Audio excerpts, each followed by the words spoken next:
All right, good morning, everybody. It's about 7 a.m. here. Hazy, hot night last night. Hazy, hot day coming for today. Sun's just about up. I'm down looking at some of this corn.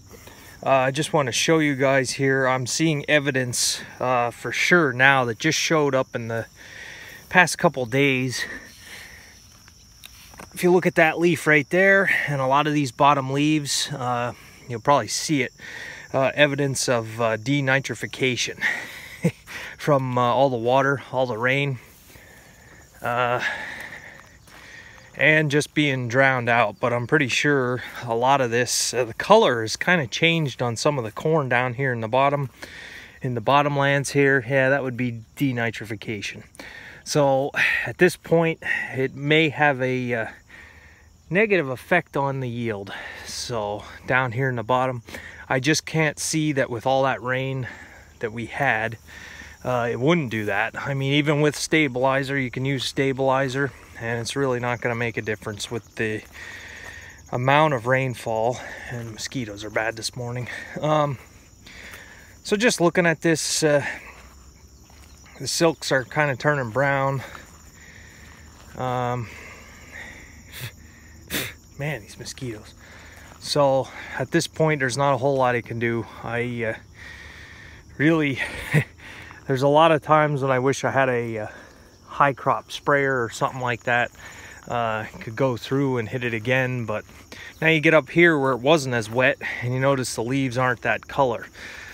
But on this side of the road where this corn was underwater, it's definitely there.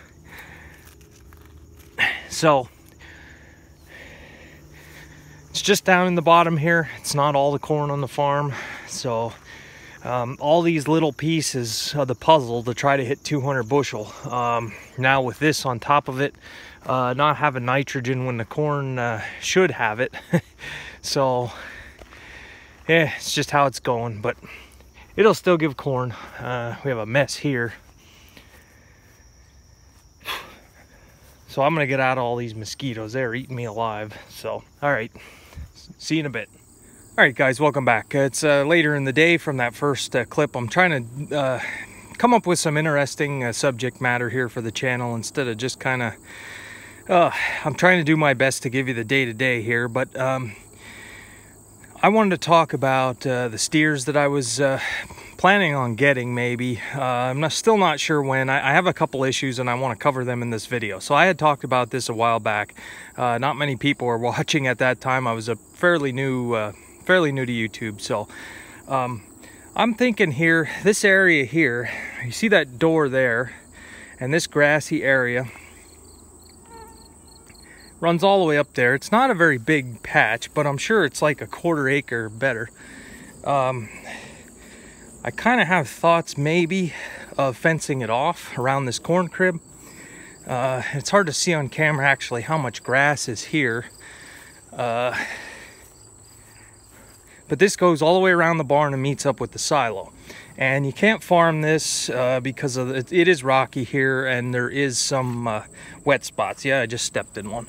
I don't know if you can hear it thundering. We're under a severe thunderstorm warning. But I have thoughts of fencing this off for 2 steers.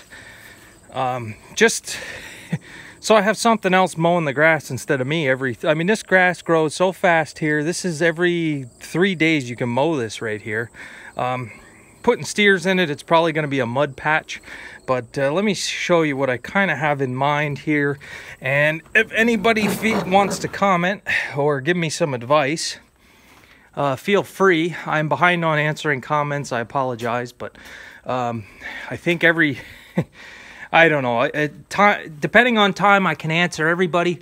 But I think you soon get to the point where you just can't keep up with everything. But anyway, this is the area here that I was thinking. I could probably put three steers in here just to try it out, have some freezer meat. I don't know if I want to buy them when they're bottle calves or spend a little more and get them when they're off milk. Usually you don't have a hard time finding cattle in my area. They're pretty well a dime a dozen. Lots of dairy farms around. just a lot of cows around. Not in this valley, in other valleys, but it's hard to see on camera. But this is, I'd say, 30 feet that way or so. And from there to there, it's a little narrower, but that's probably a good 20. So 30 by 20, somewhere in there. And I was actually thinking of putting some gates here. And kind of like a corral feed bunk maybe here. Just so, I know from experience you want water.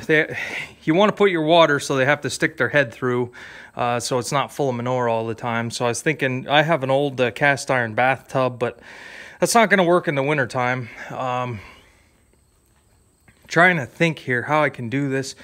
We have a door that you come in here to clean it out. I was thinking you could swing the gates open and drive in with the 395, and there I'd probably have to take the roll bar off if I wanted to use the tractor, but